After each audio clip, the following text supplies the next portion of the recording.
Wild Heath Grange stood a little way back from the road, with a barren stretch of heath behind it and a few tall fir trees with straggling, wind-tossed heads for its only shelter.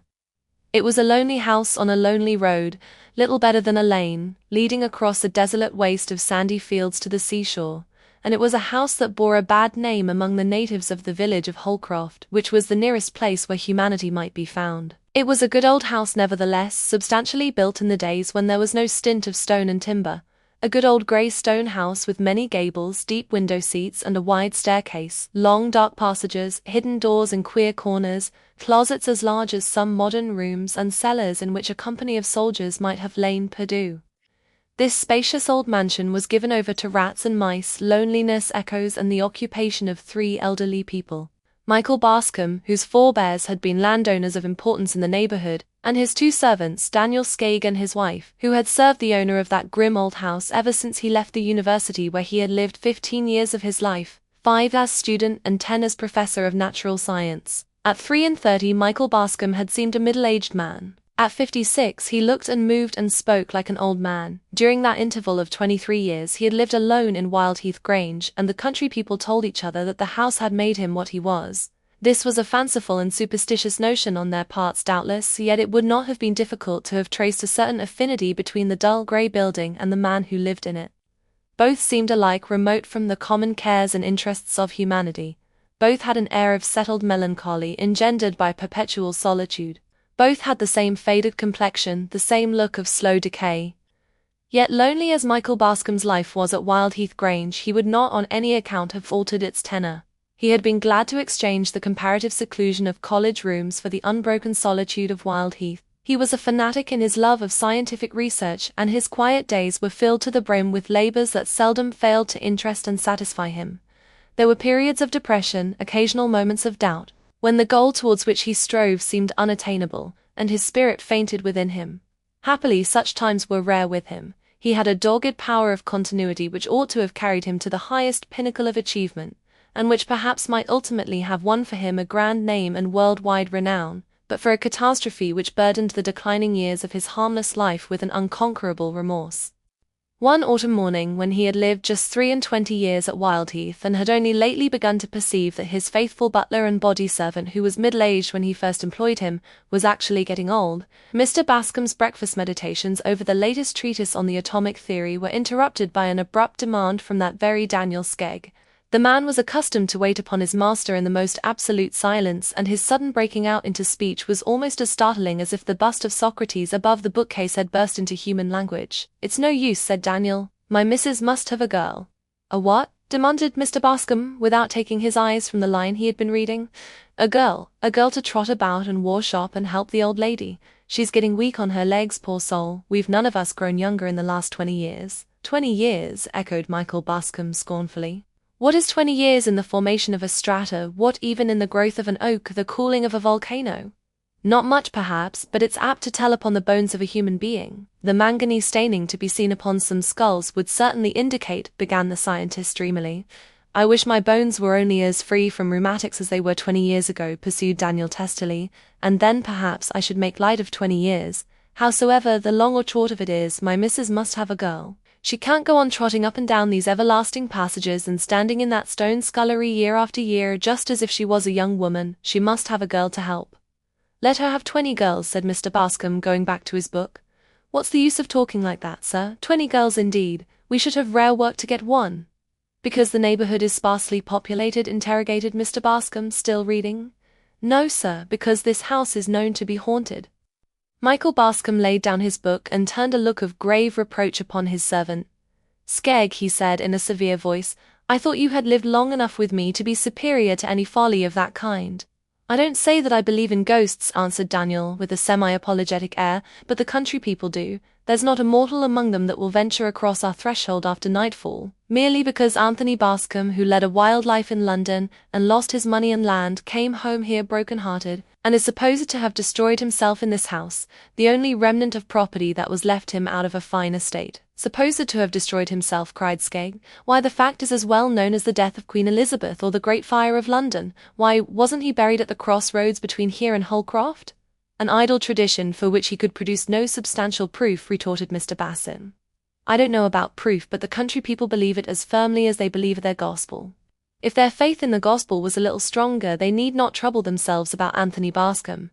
Well, grumbled Daniel as he began to clear the table, a girl of some kind we must get, but she'll have to be a foreigner or a girl that's hard driven for a place. When Daniel Skegg said a foreigner, he did not mean the native of some distant clime, but a girl who had not been born and bred at Holcroft. Daniel had been raised and reared in that insignificant hamlet, and, small and dull as it was, he considered the world beyond it only margin. Michael Bascom was too deep in the atomic theory to give a second thought to the necessities of an old servant. Mrs. Skegg was an individual with whom he rarely came in contact. She lived for the most part in a gloomy region at the north end of the house, where she ruled over the solitude of a kitchen that looked like a cathedral, and numerous offices of the scullery, larder, and pantry class, where she carried on a perpetual warfare with spiders and beetles, and wore her old life out in the labor of sweeping and scrubbing. She was a woman of severe aspect, dogmatic piety, and a bitter tongue. She was a good plain cook, and ministered diligently to her master's wants. He was not an epicure, but liked his life to be smooth and easy, and the equilibrium of his mental power would have been disturbed by a bad dinner. He heard no more about the proposed addition to his household for a space of 10 days, when Daniel Skegg again startled him amidst his studious repose, by the abrupt announcement, "I've got a girl." "Oh," said Michael Bascom, "have you?" And he went on with his book. This time he was reading an essay on phosphorus and its functions in relation to the human brain. "Yes," pursued Daniel in his usual grumbling tone, "she was a waif and stray, or I shouldn't have got her. If she'd been a native, she'd never have come to us." "I hope she's respectable," said Michael. "Respectable? That's the only fault she has, poor thing. She's too good for the place. She's never been in service before, but she says she's willing to work, and I dare say my old woman will be able to break her in. Her father was a small tradesman at Yarmouth. He died a month ago and left this poor thing homeless. Mrs. Midge at Holcroft is her aunt, and she said to the girl, 'Come and stay with me till you get a place,' and the girl has been staying with Mrs. Midge for the last 3 weeks trying to hear of a place. When Mrs. Midge heard that my missus wanted a girl to help, she thought it would be the very thing for her niece Maria. Luckily Maria had heard nothing about this house, so the poor innocent dropped me a curtsy and said she'd be thankful to come and would do her best to learn her duty. She'd had an easy time of it with her father, who had educated her above her station, like a fool as he was," growled Daniel. "By your own account, I'm afraid you've made a bad bargain," said Michael. "You don't want a young lady to clean kettles and pans." "If she was a young duchess, my old woman would make her work," retorted Skegg decisively. "And pray, where are you going to put this girl?" asked Mr. Bascom rather irritably. "I can't have a strange young woman tramping up and down the passages outside my room. You know what a wretched sleeper I am, Skegg. A mouse behind the wainscot is enough to wake me." "I've thought of that," answered the butler, with his look of ineffable wisdom. "I'm not going to put her on your floor. She's to sleep in the attics." "Which room?" "The big one at the north end of the house. That's the only ceiling that doesn't let water. She might as well sleep in a shower bath as in any of the other attics." "The room at the north end," repeated Mr. Bascom thoughtfully. "Isn't that—" "Of course it is," snapped Skegg, "but she doesn't know anything about it." Mr. Bascom went back to his books and forgot all about the orphan from Yarmouth until one morning, on entering his study, he was startled by the appearance of a strange girl, in a neat black and white cotton gown, busy dusting the volumes which were stacked in blocks upon his spacious writing table, and doing it with such deft and careful hands that he had no inclination to be angry at this unwanted liberty. Old Mrs. Skegg had religiously refrained from all such dusting on the plea that she did not wish to interfere with the master's ways.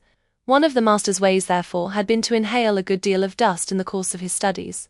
The girl was a slim little thing, with a pale and somewhat old-fashioned face, flaxen hair braided under a neat muslin cap, a very fair complexion, and light blue eyes.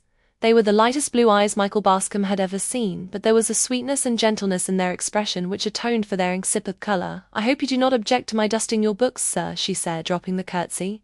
She spoke with a quaint precision which struck Michael Bascom as a pretty thing in its way. "No, I don't object to cleanliness so long as my books and papers are not disturbed. If you take a volume off my desk, replace it on the spot you took it from, that's all I ask." "I will be very careful, sir." "When did you come here?" "Only this morning, sir." The student seated himself at his desk and the girl withdrew, drifting out of the room as noiselessly as a flower blown across the threshold. Michael Bascom looked after her curiously. He had seen very little of youthful womanhood in his dry-as-dust career, and he wondered at this girl as a creature of a species hitherto unknown to him. How fairly and delicately she was fashioned, what a translucent skin, what soft and pleasing accents issued from those rose-tinted lips. A pretty thing assuredly, this kitchen wench. A pit that in all this busy world there could be no better work found for her than the scouring of pots and pans. Absorbed in considerations about dry bones, Mr. Bascom thought no more of the pale-faced handmaiden. He saw her no more about his rooms. Whatever work she did there was done early in the morning before the scholars' breakfast. She had been a week in the house when he met her one day in the hall. He was struck by the change in her appearance. The girlish lips had lost their rosebud hue, the pale blue eyes had a frightened look, and there were dark rings around them as in one whose nights had been sleepless or troubled by evil dreams. Michael Bascom was so startled by an undefinable look in the girl's face, reserved as he was by habit and nature, he expanded so far as to ask her what ailed her.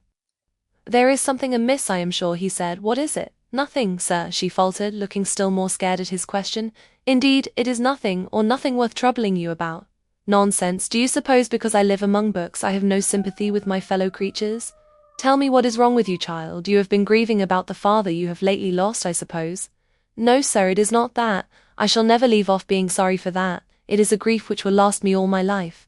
"What, there's something else then?" asked Michael impatiently. "I see, you are not happy here. Hard work does not suit you. I thought as much." "Oh, sir, please don't think that," cried the girl very earnestly. "Indeed, I am glad to work, glad to be in service. It is only—" She faltered and broke down, the tears rolling slowly from her sorrowful eyes despite her effort to keep them back. "Only what?" cried Michael, growing angry. "The girl is full of secrets and mysteries. What do you mean, wench?" I know it is very foolish, sir, but I am afraid of the room where I sleep." "Afraid? Why?" "Shall I tell you the truth, sir? Will you promise not to be angry?" "I will not be angry if you will only speak plainly, but you provoke me by these hesitations and suppressions. And please, sir, do not tell Mrs. Skegg that I have told you. She would scold me, or perhaps even send me away." "Mrs. Skegg shall not scold you. Go on, child." "You may not know the room where I sleep, sir. It is a large room at one end of the house, looking towards the sea. I can see the dark line of water from the window, and I wonder sometimes to think that it is the same ocean I used to see when I was a child at Yarmouth. It is very lonely, sir, at the top of the house. Mr. and Mrs. Skegg sleep in a little room near the kitchen, you know, sir, and I am quite alone on the top floor." "Skegg told me you had been educated in advance of your position in life, Maria. I should have thought the first effect of a good education would have been to make you superior to any foolish fancies about empty rooms."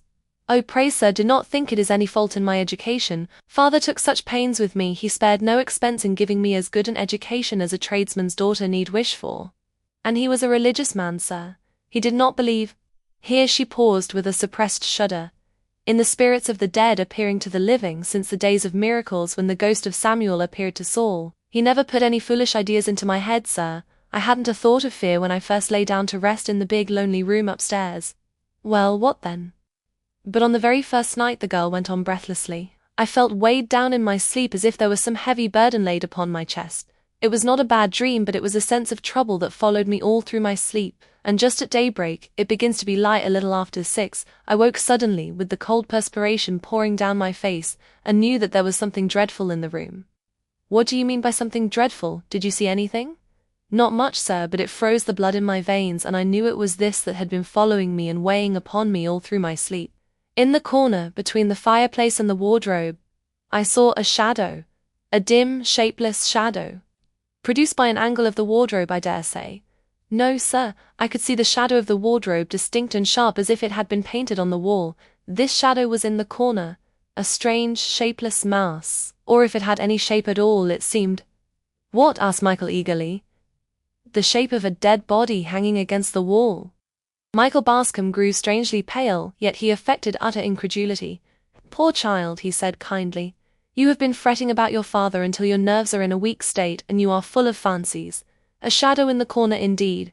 Why, at daybreak every corner is full of shadows. My old coat flung upon a chair will make you as good a ghost as you need care to see."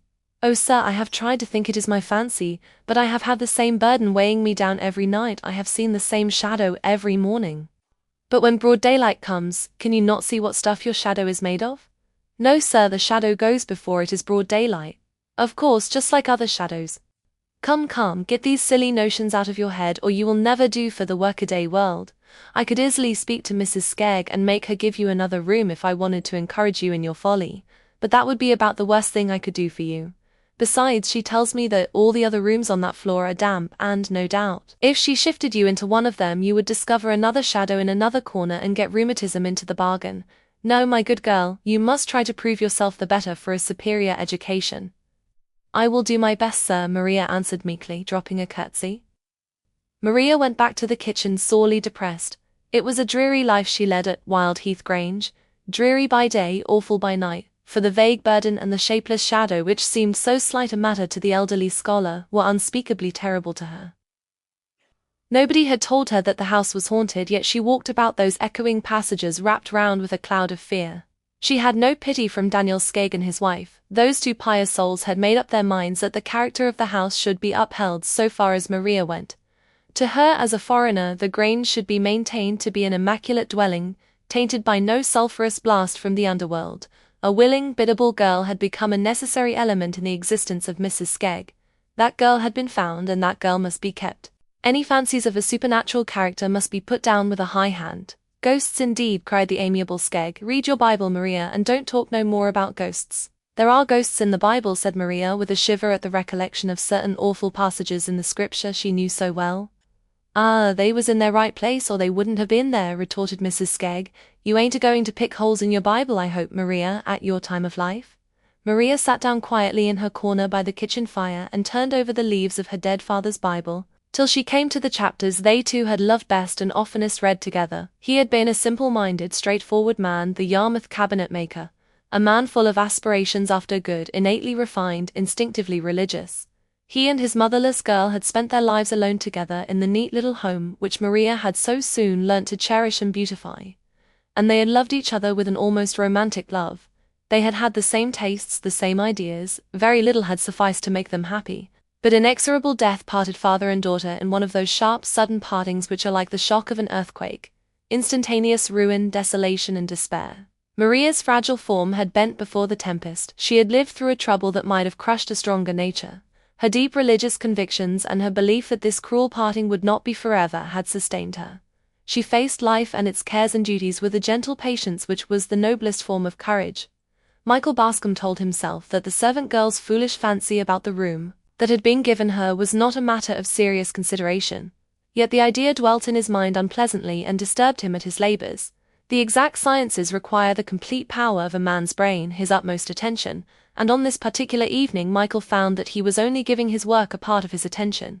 The girl's pale face, the girl's tremulous tones, thrust themselves into the foreground of his thoughts. He closed his book with a fretful sigh, wheeled his large armchair round to the fire, and gave himself up to contemplation. To attempt study with so disturbed a mind was useless. It was a dull grey evening early in November. The student's reading lamp was lighted, but the shutters were not yet shut, nor the curtains drawn. He could see the leaden sky outside his windows, the fir tree tops tossing in the angry wind. He could hear the wintry blast whistling amidst the gables before it rushed off seaward with a savage howl that sounded like a war whoop. Michael Bascom shivered and drew nearer the fire. It's childish, foolish nonsense, he said to himself, yet it's strange she should have that fancy about the shadow. For they say Anthony Bascom destroyed himself in that room. I remember hearing it when I was a boy from an old servant whose mother was housekeeper at the great house in Anthony's time. I never heard how he died, poor fellow, whether he poisoned himself or shot himself or cut his throat, but I've been told that was the room. Old Skegg has heard it too. I could see that by his manner when he told me the girl was to sleep there. He sat for a long time till the grey of evening outside his study windows changed to the black of night, and the war whoop of the wind died away to a low complaining murmur. He sat looking into the fire and letting his thoughts wander back to the past and traditions he had heard in his boyhood.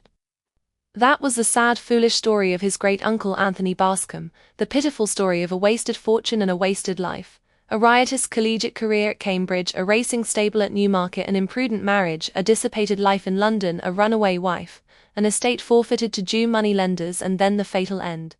Michael had often heard that dismal story. How, when Anthony Bascom's fair, false wife had left him, when his credit was exhausted and his friends had grown tired of him, and all was gone except Wildhair's Grange, Anthony, the broken-down man of fashion, had come to that lonely house unexpectedly one night, and had ordered his bed to be got ready for him in the room where he used to sleep when he came to the place for the wild duck shooting in his boyhood. His old blunderbuss was still hanging over the mantelpiece where he had left it when he came into the property, and could afford to buy the newest thing in fowling pieces. He had not been to Wildheath for 15 years, nay, for a good many of those years he had almost forgotten that the drear old house belonged to him. The woman who had been housekeeper at Bascom Park till house and lands had passed into the hands of the Jews was at this time the sole occupant of Wildheath. She cooked some supper for her master and made him as comfortable as she could in the long, untenanted dining room, but she was distressed to find when she cleared the table after he had gone upstairs to bed that he had eaten hardly anything. Next morning she got his breakfast ready in the same room, which she managed to make brighter and cheerier than it had looked overnight. Brooms, dusting brushes and a good fire did much to improve the aspect of things. But the morning wore on to noon, and the old housekeeper listened in vain for her master's footfall on the stairs. Noon waned to late afternoon. She had made no attempt to disturb him, thinking that he had worn himself out by a tedious journey on horseback, and that he was sleeping the sleep of exhaustion. But when the brief November day clouded with the first shadows of twilight, the old woman grew seriously alarmed, and went upstairs to her master's door, where she waited in vain for any reply to her repeated calls and knockings. The door was locked on the inside, and the housekeeper was not strong enough to break it open. She rushed downstairs again full of fear, and ran bareheaded out into the lonely road. There was no habitation nearer than the turnpike on the old coach road, from which this side road branched off to the sea. There was scanty hope of a chance passer-by. The old woman ran along the road, hardly knowing whither she was going or what she was going to do, but with a vague idea that she must get somebody to help her. Chance favored her. A cart laden with seaweed came lumbering slowly along from the level line of sands yonder where the land melted into water. A heavy lumbering farm laborer walked beside the cart. "For God's sake, come in and burst open my master's door," she entreated, seizing the man by the arm. "He's lying dead or in a fit, and I can't get to help him." "All right, missus," answered the man, as if such an invitation were a matter of daily occurrence. "Whoa, Dobbin, stand still, horse, and be darned to thee." Dobbin was glad enough to be brought to anchor on the patch of waste grass in front of the Grange garden. His master followed the housekeeper upstairs and shattered the old-fashioned box lock with one blow of his ponderous fist. The old woman's worst fear was realized. Anthony Bascom was dead. But the mode and manner of his death Michael had never been able to learn. The housekeeper's daughter who told him the story was an old woman when he was a boy. She had only shaken her head and looked unhonorable things when he questioned her too closely. She had never even admitted that the old squire had committed suicide. Yet the tradition of his self-destruction was rooted in the minds of the natives of Holcroft, and there was a settled belief that his ghost, at certain times and seasons, haunted Wildheath Grange. Now Michael Bascom was a stern materialist. For him the universe with all its inhabitants was a great machine governed by inexorable laws. To such a man the idea of a ghost was simply absurd as the assertion that 2 and 2 make 5, or that a circle can be formed of a straight line. Yet he had a kind of dilettante interest in the idea of a mind which could believe in ghosts. The subject offered an amusing psychological study. This poor little pale girl now had evidently got some supernatural terror into her head, which could only be conquered by rational treatment. "I know what I ought to do," Michael Bascom said to himself suddenly. "I'll occupy that room myself tonight and demonstrate to this foolish girl that her notion about the shadow is nothing more than a silly fancy, bred of timidity and low spirits. An ounce of proof is better than a pound of argument. If I can prove to her that I have spent a night in the room and seen no such shadow, she will understand what an idle thing superstition is." Daniel came in presently to shut the shutters. "Tell your wife to make up my bed in the room where Maria has been sleeping and to put her into one of the rooms on the first floor for tonight's gag," said Mr. Bascom. "Sir?" Mr. Bascom repeated his order. "That silly wench has been complaining to you about her room," Skeggs exclaimed indignantly. "She doesn't deserve to be well fed and cared for in a comfortable home. She ought to go to the workhouse." "Don't be angry with the poor girl, Skeggs. She has taken a foolish fancy into her head, and I want to show her how silly she is," said Mr. Bascom. "And you want to sleep in that room yourself?" said the butler. "Precisely." "Well," mused Skegg, "if he does walk, which I don't believe, he was your own flesh and blood, and I don't suppose he'll do you any hurt." When Daniel Skegg went back to the kitchen he railed mercilessly at poor Maria, who sat pale and silent in her corner by the hearth, darning old Mr. Skegg's grey worsted stockings, which were the roughest and harshest armour that ever human foot clothed itself withal. "Was there ever such a whimsical fine lady like Miss," demanded Daniel, "to come into a gentleman's house and drive him out of his own bedroom to sleep in an attic, with her nonsenses and vagaries?" If this was the result of being educated above one's station, Daniel declared that he was thankful he had never got so far in his schooling as to read words of 2 syllables without spelling. Education might be hanged for him if this was all it led to. "I am very sorry," faltered Maria, weeping silently over her work. "Indeed, Mr. Skegg, I made no complaint. My master questioned me and I told him the truth, that was all." "All!" exclaimed Mr. Skegg irately. "All indeed, I should think it was enough." Poor Maria held her peace. Her mind, fluttered by Daniel's unkindness, had wandered away from that bleak big kitchen to the lost home of the past, the snug little parlour where she and her father had sat beside the cosy hearth on such a night as this. She with her smart work box and her plain sewing, He with the newspaper he loved to read, the petted cat purring on the rug, the kettle singing on the bright brass trivet, the tea tray pleasantly suggestive of the most comfortable meal in the day. Oh, those happy nights, that dear companionship, were they really gone forever, leaving nothing behind them but unkindness and servitude? Michael Bascom retired later than usual that night. He was in the habit of sitting on his books long after every other lamp but his own had been extinguished. The Skeggs had subsided into silence and darkness in their dreary ground-floor bedchamber. Tonight his studies were of a peculiarly interesting kind, and belonged to the order of recreative reading rather than of hard work. He was deep in the history of that mysterious people who had their dwelling place in the Swiss lakes, and was much exercised by certain speculations and theories about them. The old 8-day clock on the stairs was striking 2 as Michael slowly ascended, candle in hand, to the hitherto unknown region of the attics. At the top of the staircase he found himself facing a dark narrow passage which led northwards, a passage that was in itself sufficient to strike terror to a superstitious mind, so black and uncanny did it look. Poor child, mused Mr. Bascom, thinking of Maria. This attic floor is rather dreary, and for a young mind prone to fancies. He had opened the door of the north room by this time and stood looking about him. It was a large room with a ceiling that sloped on one side but was fairly lofty upon the other, an old-fashioned room full of old-fashioned furniture, big, ponderous, clumsy, associated with the day that was gone and people that were dead. A walnut-wood wardrobe stared him in the face, a wardrobe with brass handles which gleamed out of the darkness like diabolical eyes. There was a tall 4-post bedstead which had been cut down on one side to accommodate the slope of the ceiling, and which had a misshapen and deformed aspect in consequence. There was an old mahogany bureau that smelt of secrets. There was some heavy old chairs with rush bottoms, mouldy with age and much worn. There was a corner washstand with a big basin and a small jug, the odds and ends of past years. Carpet there was none save a narrow strip beside the bed. It is a dismal room, mused Michael, with the same touch of pity for Maria's weakness which he had felt on the landing just now.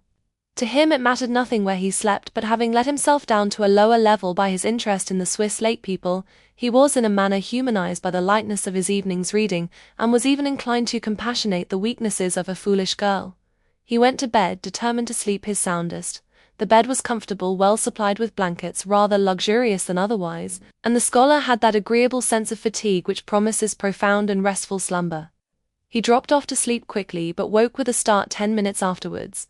What was this consciousness of a burden of care that had awakened him, this sense of all-pervading trouble that weighed upon his spirits and oppressed his heart, this icy horror of some terrible crisis in life through which he must inevitably pass? To him these feelings were as novel as they were painful. His life had flowed on with smooth and sluggish tide, unbroken by so much as a ripple of sorrow. Yet tonight he felt all the pangs of unavailing remorse, the agonizing memory of a life wasted, the stings of humiliation and disgrace, shame, ruin, a hideous death which he had doomed himself to die by his own hand. These were the horrors that pressed him round and weighed him down as he lay in Anthony Bascom's room. Yes, even he, the man who could recognize nothing in nature or in nature's God, better or higher than an irresponsible and invariable machine governed by mechanical laws, was fain to admit that here he found himself face to face with a psychological mystery. This trouble which came between him and sleep was the trouble that had pursued Anthony Bascom on the last night of his life. So had the suicide felt as he lay in that lonely room, perhaps striving to rest his weary brain with one last earthly sleep before he passed to the unknown intermediate land where all is darkness and slumber. And that troubled mind had haunted the room ever since. It was not the ghost of the man's body that returned to the spot where he had suffered and perished, but the ghost of his mind, his very self. No meaningless simulacrum of the clothes he wore and the figure that filled them. Michael Bascom was not the man to abandon his high ground of skeptical philosophy without a struggle. He tried his hardest to conquer the suppression that weighed upon mind and sense. Again and again he succeeded in composing himself to sleep, but only to wake again and again to the same torturing thoughts, the same remorse, the same despair.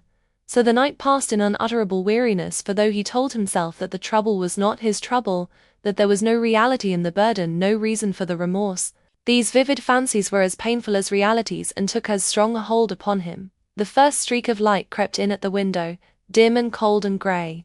Then came twilight, and he looked at the corner between the wardrobe and the door. Yes, there was the shadow, not the shadow of the wardrobe only, that was clear enough, but a vague and shapeless something which darkened the dull brown wall, so faint, so shadow, that he could form no conjecture as to its nature or the thing it represented. He determined to watch this shadow till broad daylight, but the weariness of the night had exhausted him, and before the first dimness of dawn had passed away he had fallen fast asleep, and was tasting the blessed balm of undisturbed slumber. When he woke, the winter sun was shining in at the lattice, and the room had lost its gloomy aspect. It looked old-fashioned and grey and brown and shabby, but the depth of its gloom had fled with the shadows and the darkness of night. Mr. Bascom rose refreshed by a sound sleep which had lasted nearly 3 hours. He remembered the wretched feelings which had gone before that renovating slumber, but he recalled his strange sensations only to despise them, and he despised himself for having attached any importance to them. Indigestion very likely, he told himself, or perhaps mere fancy engendered of that foolish girl's story. The wisest of us is more under the dominion of imagination than he would care to confess. Well, Maria shall not sleep in this room any more. There is no particular reason why she should, and she shall not be made unhappy to please old Skegg and his wife. When he had dressed himself in his usual leisurely way, Mr. Bascom walked up to the corner where he had seen or imagined the shadow and examined the spot carefully. At first sight he could discover nothing of a mysterious character. There was no door in the papered wall, no trace of a door that had been there in the past, there was no trap-door in the worm-eaten boards, there was no dark ineradicable stain to hint at murder, there was not the faintest suggestion of a secret or a mystery. He looked up at the ceiling. That was sound enough, save for a dirty patch here and there where the rain had blistered it. Yes, there was something, an insignificant thing, yet with a suggestion of grimness which startled him. About a foot below the ceiling he saw a large iron hook projecting from the wall, just above the spot where he had seen the shadow of a vaguely defined form. He mounted on a chair the better to examine this hook and to understand, if he could, the purpose for which it had been put there. It was old and rusty. It must have been there for many years. Who could have placed it there and why? It was not the kind of hook upon which one would hang a picture or one's garments. It was placed in an obscure corner. Had Anthony Bascom put it there on the night he died, or did he find it there ready for a fatal use? If I were a superstitious man, thought Michael, I should be inclined to believe that Anthony Bascom hung himself from that rusty old hook. Sleep well, sir? Asked Daniel as he waited upon his master at breakfast. Admirably, answered Michael, determined not to gratify the man's curiosity. He had always resented the idea that Wildhithe Grange was haunted. Oh, indeed, sir, you were so late that I fancied— Late, yes, I slept so well that I overshot my usual hour for waking. But, by the way, Skegg, as that poor girl objects to the room, let her sleep somewhere else. It can't make any difference to us, and it may make some differences to her. Humph, muttered Daniel in his grumpy way. You didn't see anything queer up there, did you? See anything? Of course not. Well then, why should she see things? It's all her silly fiddle-faddle. Never mind, let her sleep in another room.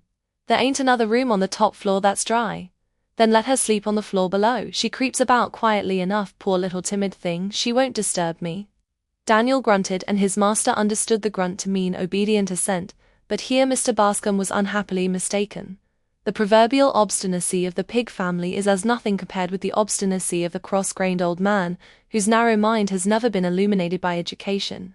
Daniel was beginning to feel jealous of his master's compassionate interest in the orphan girl. She was a sort of gentle clinging thing that might creep into an elderly bachelor's heart unawares and make herself a comfortable nest there.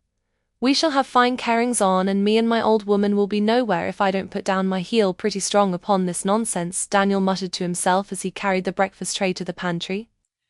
Maria met him in the passage. Well, Mr. Skegg, what did my master say? She asked breathlessly. Did he see anything strange in the room? No, girl, what should he see? He said you were a fool. Nothing disturbed him, and he slept there peacefully, faltered Maria. Never slept better in his life. Now don't you begin to feel ashamed of yourself? Yes, she answered meekly. I am ashamed of being so full of fancies. I will go back to my room tonight, Mr. Skegg, if you like, and I will never complain of it again.